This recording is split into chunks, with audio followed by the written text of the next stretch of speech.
Hello students, today we are going to study present indefinite tense in our next session just now. Students, आज हम present indefinite tense पढ़ रहे हैं.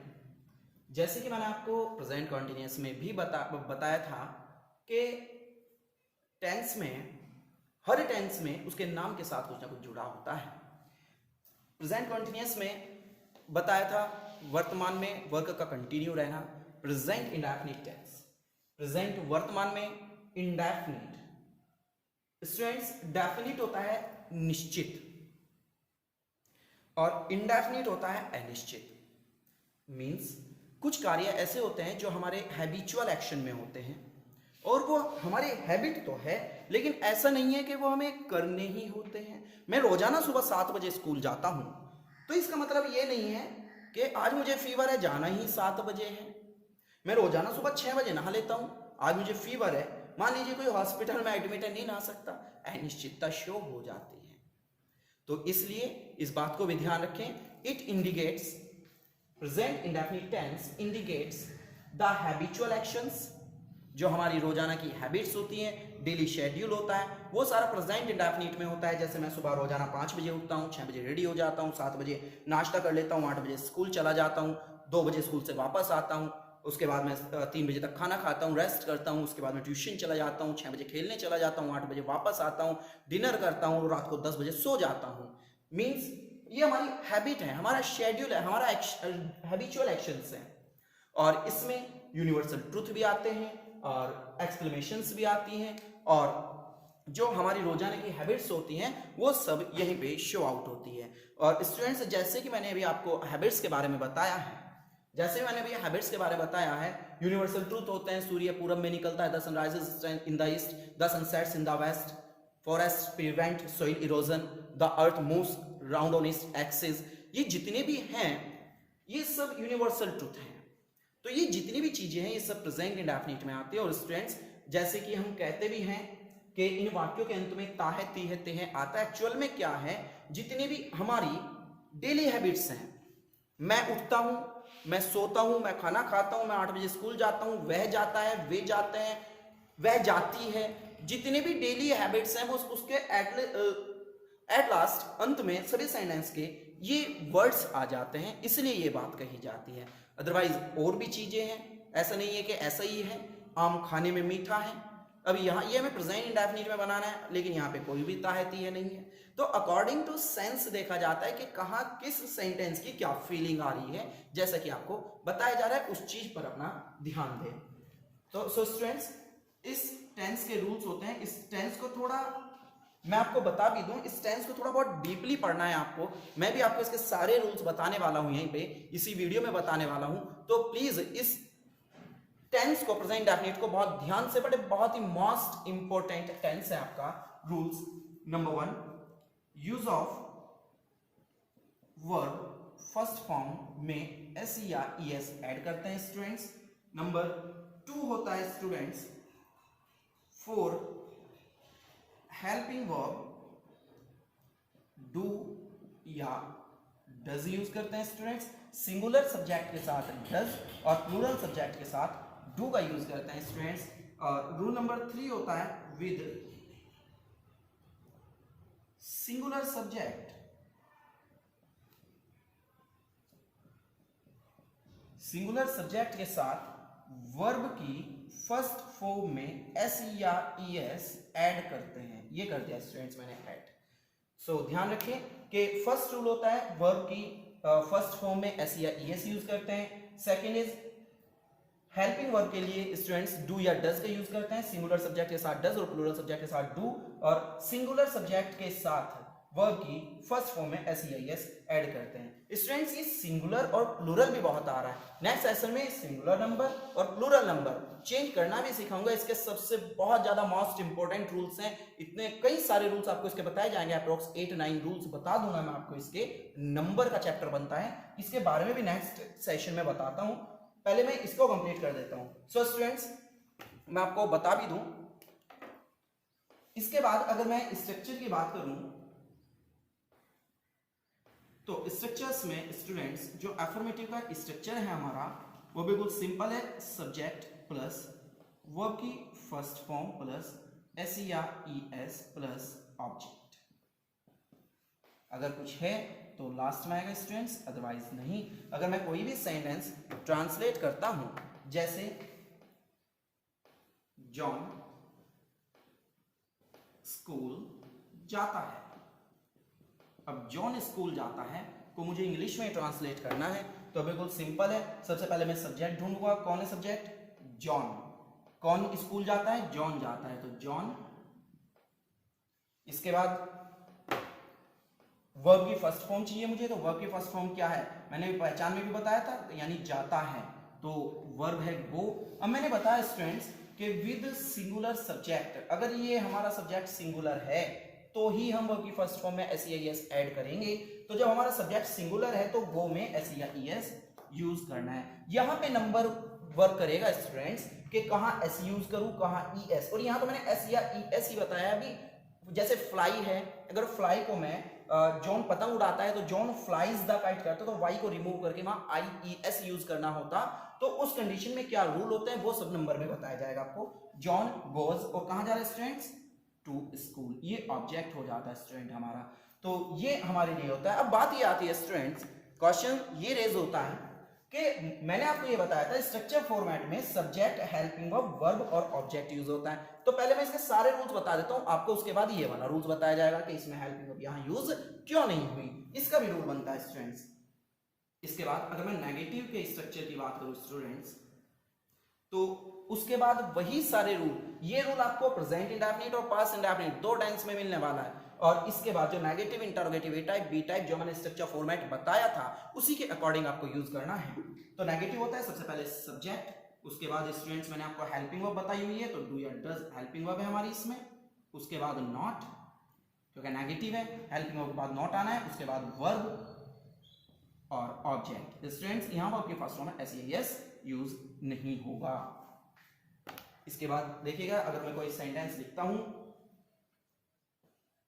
वे व्रत नहीं रखते हैं,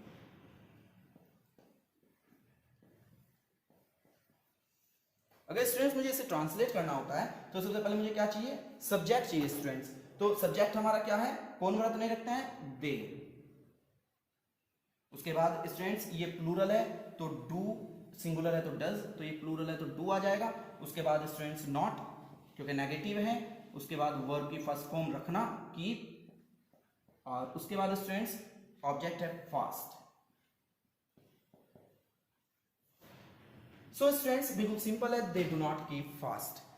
इसके बाद में इंटरोगेटिव ए टाइप की अगर मैं बात करूं, interrogative type A, so students ये हेल्पिंग वर्ब बस स्टार्टिंग में आनी है। मैंने आपको पहले बताया था कि इंटरोगेटिव ए टाइप जो सेंटेंस क्या से शुरू होती है उसमें हेल्पिंग वर्ब स्टार्टिंग में आती है, तो बिल्कुल सिंपल है, बस डू या डज शुरू में आया, फिर subject, not, verb and object and ETC, कुछ अगर एक्सेट्रा है, अदरवाइज क्वेश्चन मार्क। अगर स्टूडेंट्स कोई भी सेंटेंस आपके पास आता है, क्या तुम गरीबों पर अत्याचार नहीं करते हो, अगर स्टूडेंट्स ये सेंटेंस ट्रांसलेट करना है तो ये हमें क्या से शुरू हुआ है, किससे शुरू हुआ है? क्या से स्टार्ट हुआ है, तो हमें ये क्या करना पड़ेगा? हेल्पिंग वर्ब से स्टार्ट करना पड़ेगा। अब डू आएगा या डज आएगा, कौन बताएगा? सब्जेक्ट बताएगा। सब्जेक्ट हमारा क्या है? कौन गरीबों पर अत्याचार नहीं करते हो? तुम, तो यू प्लूरल है तो हम डू लगा देंगे, डू। उसके बाद सब्जेक्ट हमारा क्या है? तुम, तो डू यू। उसके बाद नॉट यदि है तो लिख दो वरना छोड़ दो, डू यू नॉट। उसके बाद स्टूडेंट्स वर्ब की फर्स्ट फॉर्म क्या है? करना, करने की होती है स्टूडेंट्स कमिट। उसके बाद स्टूडेंट्स क्या कर रहे हैं? अत्याचार, कमिट द एट्रोसिटीज। और एक्सेट्रा में चला जाएगा स्टूडेंट्स ऑन द पुअर।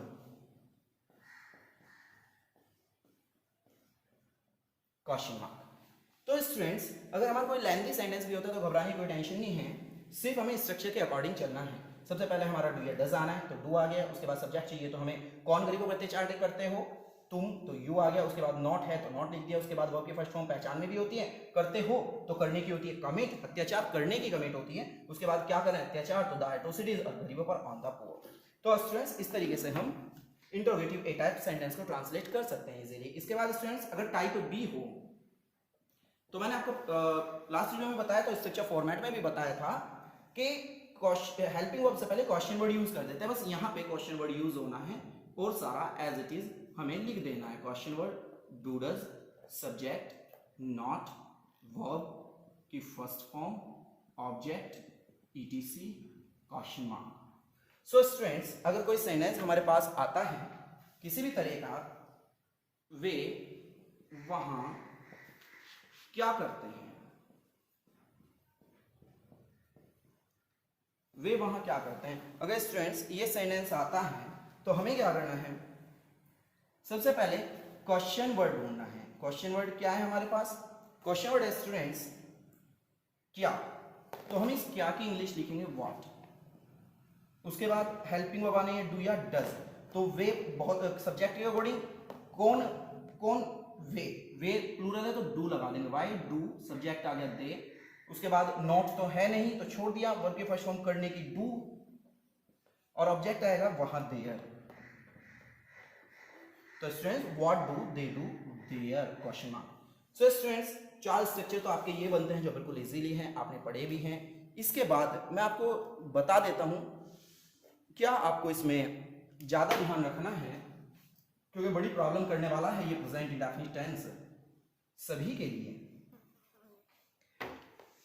अगर इस सेंटेंस में मैं एक सेंटेंस, चलो पहले कौन वाला बता देता हूं आपको, फिर इनके सभी कंडीशन बताऊंगा। स्टूडेंट्स तुम्हें अंग्रेजी कौन पढ़ाता है, अगर ये सेंटेंस आता है स्टूडेंट्स तो आप क्या करेंगे, इसका स्ट्रक्चर क्या होगा मैं आपको बता भी देता हूं।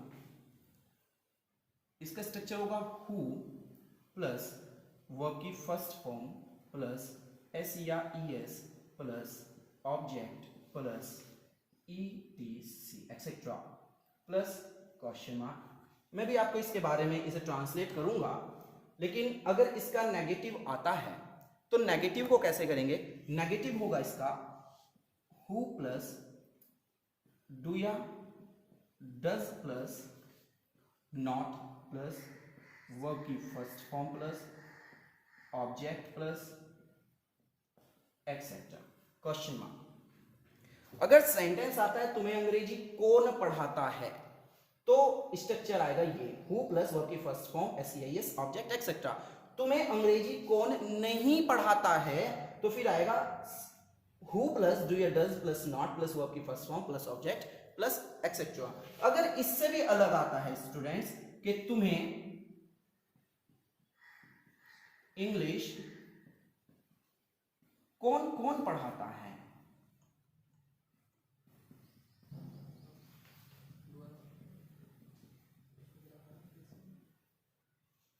तो स्टूडेंट्स इस बात को आप ध्यान रखें, तीनों में डिफरेंस है। अगर ये वाला सेंटेंस आता है आपके सामने तो आपको इसका स्ट्रक्चर क्या लिखना है, इसका हो जाएगा हु प्लस वर्ब की first form plus object plus etcetera और क्वेश्चन मार्क। इस बात को आप ध्यान रखें कि अगर आपके पास इस कंडीशन में आता है कि तुम्हें इंग्लिश कौन पढ़ाता है तो आपको जो ट्रांसलेट करना है बिल्कुल सिंपल है। सबसे पहला आएगा हु,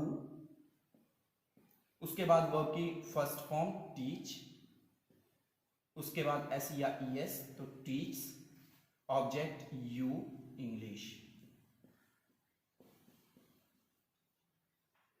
स्टूडेंट आप यहां पे इंग्लिश भी यूज कर सकते हैं, बाद में टू यू ले जा सकते हैं। अगर आता है तुम्हें इंग्लिश कौन नहीं पढ़ाता है तो who does not teach you English, simple. और तुम्हें इंग्लिश कौन कौन पढ़ाता है तो यहां पे आएगा हु प्लस वर्ब की फर्स्ट फॉर्म टीच, उसके बाद you object English question mark. ये रूल क्या बना स्टूडेंट्स मैं आपको बता भी दूं जानकारी के लिए। मैं आपको एक रूल बता रहा हूं, प्रेजेंट इंडेफिनिट का सिर्फ एक ही रूल होता है, वो है वर्ब की फर्स्ट फॉर्म में एस या ई एस। अगर इससे अलग कोई रूल हो तो मुझे बताओ आप। सिर्फ एक रूल है वर्ब की फर्स्ट फॉर्म में एस या ईएस, वर्ब की फर्स्ट फॉर्म में एस या ईएस। अगर ये रूल कहीं यूज ना होता हो तो मुझे बताओ। रीजन इज दैट तुम्हें इंग्लिश कौन पढ़ाता है यहाँ पे? सब्जेक्ट। मुझे बताओ कौन पढ़ाता है यहाँ? सब्जेक्ट कौन है पढ़ाने वाला? कोई है सब्जेक्ट? मैंने कहा तुम्हें इंग्लिश कौन पढ़ाता है? पढ़ाने वाला कोई नहीं है, सब्जेक्ट है ही नहीं कोई सिंगुलर। अगर कोई एक है, कौन पढ़ाता है तो कोई सिंगुलर है। सिंगुलर की बात कर रहे हैं तो सिंगुलर के साथ वर्ब की फर्स्ट फॉर्म में एस यूज होता है। अगर मैं कहूं तुम्हें इंग्लिश कौन कौन पढ़ाता है, मंदिर कौन कौन जाते हैं, अगर ये कौन कौन दो बार आ जाता है तो इसका मतलब ये फील हो रहा है कि कोई एक से ज्यादा हैं। और जब भी एक से ज्यादा होंगे यानी प्लूरल के साथ वर्ब की फर्स्ट फॉर्म में एस नहीं लगेगा। और यहां नेगेटिव में भी कहीं ना कहीं एस छिपा हुआ है।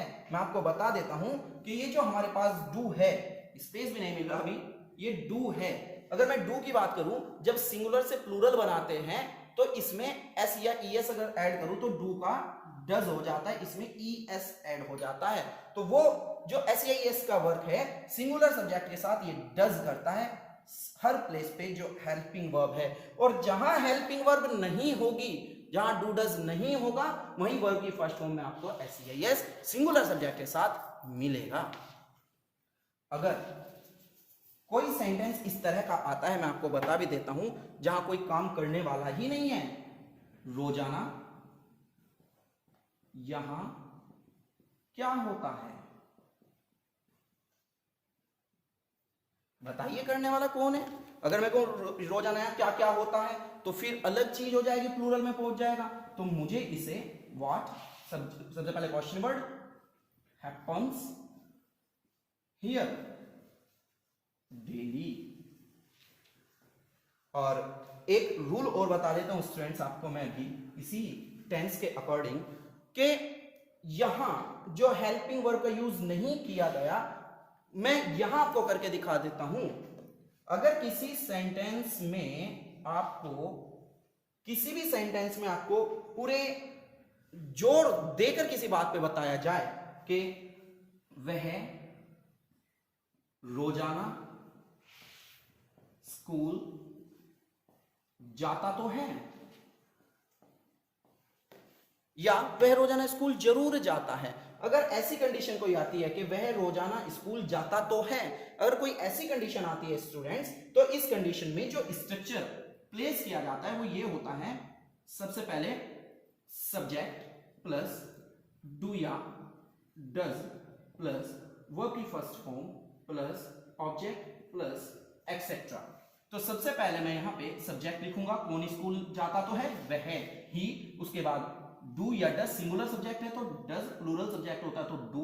उसके बाद वर्ब की फर्स्ट फॉर्म को, उसके बाद कहां जा रहा है, स्कूल, गो टू स्कूल और डेली। तो स्टूडेंट्स ये सारे जो रूल्स मैंने आपको बताए हैं ये सब प्रेजेंट इंडेफिनिट में यूज किए जाते हैं। आप इनका विशेष ध्यान रखें और बहुत अच्छे से इस पूरे प्रेजेंट इंडेफिनिट टेंस को पढ़े। मैं आपको एक बार क्विक रिवीजन में बता देता हूं कि ये इंडिकेट करता है हैबिचुअल एक्शन को, यूनिवर्सल ट्रूथ को, एक एक्सक्लेमेशन को, यानी हमारी रोजाना डेली हैबिट्स को, शेड्यूल को। वर्ब की फर्स्ट फॉर्म में एस का यूज करते हैं, हेल्पिंग वर्ब के लिए डू या डज का यूज करते हैं। सिंगुलर सब्जेक्ट के साथ वर्ब की फर्स्ट फॉर्म में एस का यूज करते हैं। स्ट्रक्चर सिंपल होता है, सब्जेक्ट वर्ब के फर्स्ट फॉर्म में एस ऑब्जेक्ट, और नेगेटिव में वही subject helping verb not verb object. Interrogative A type में do does subject not verb object, और बी टाइप में students question word helping verb subject not verb object. Simple होता है। अगर कौन वाला आता है, हु वाला, जहां सब्जेक्ट नहीं होता तो वहां पे सिंपल है, हु प्लस वर्ब की first form s object who teaches you English. Negative है तो डू डज और नॉट लग जाएगा और वर्ब की फर्स्ट फॉर्म सिंपल आ जाएगी, हु डज नॉट या do not, verb first form object. उसके बाद अगर प्लूरल में आता है कौन कौन तो वर्ब की फर्स्ट फॉर्म में ऐसे हट जाएगा। इस तरह के सेंटेंस को ध्यान रखें। यहाँ रोजाना क्या होता है, व्हाट हैपेंस हियर डेली। और उसके बाद अगर किसी सेंटेंस में, अफर्मेटिव सेंटेंस में, किसी भी सेंटेंस में जोर देकर बताया जाए कि वह रोजाना स्कूल जाता तो है या वह रोजाना स्कूल जरूर जाता है, इस कंडीशन में आपको स्ट्रक्चर लगेगा सब्जेक्ट प्लस डू या डज, यानी हेल्पिंग वर्ब प्लस वर्ब की फर्स्ट फॉर्म प्लस ऑब्जेक्ट। वहां अफर्मेटिव में भी हेल्पिंग वर्ब का यूज प्रेजेंट इंडेफिनिट में करते हैं। ये मैंने करके दिखा दिया। Subject do does, verb first form object, तो सब्जेक्ट आ गया he does go to school daily. Thank you. और स्टूडेंट्स इस बात को जरूर ध्यान रखें, इस प्रेजेंट इंडेफिनिट टेंस को कम से कम आप 2, 3, 4 बार जरूर पढ़ें, अच्छे से कई बार पढ़ें, सुबह दोपहर शाम पढ़ें, तो आपको ये जीवन भर काम आने वाली चीज है और सबसे ज्यादा आपको कंपटीशन में काम आएगा। Thank you, thanks a lot.